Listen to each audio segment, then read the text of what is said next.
Now, if you were just after a folk style wrestling tutorial, let's face it, you wouldn't be coming to me. You'd be going to a wrestler.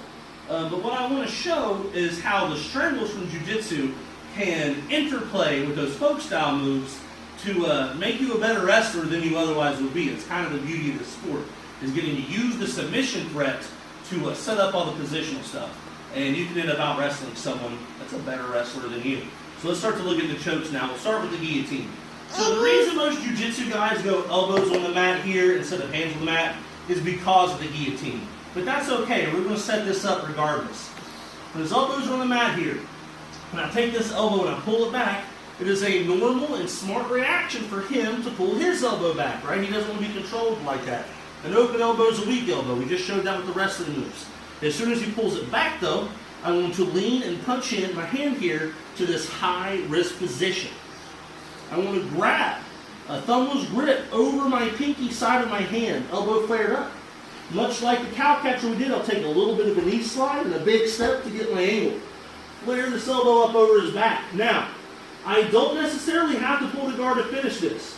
If I can just lift up with my hands and keep pressure down on the head, I'll get a lot of taps without having to get that far. Keith will now demonstrate the same move on me.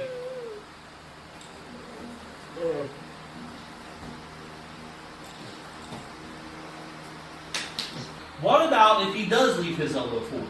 This is where the Schulz choke comes in. It's another choke that was actually invented by a wrestler, David Mark Schulz. And it baits your opponent into rolling for you. And we're going to demonstrate what happens when they don't roll first. So, I'm going to keep my front headlock. I'm pulling it on this elbow and I'm able to keep it forward.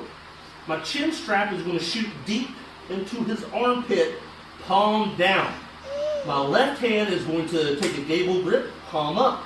It's very important that my left elbow doesn't sag down or out or anything else. It's pulling back toward my hip bone like we keep reaching. And I'm going to pinch my elbows together so that it's pushing in to his arm. My head connects to my hands to reinforce them. I want to quad pod up and start walking to a perpendicular angle, almost looking at him in the eyes, pointing my elbows at the ceiling and continuing to squeeze them. If he doesn't roll, he has to tap out. Keith will now demonstrate the same move.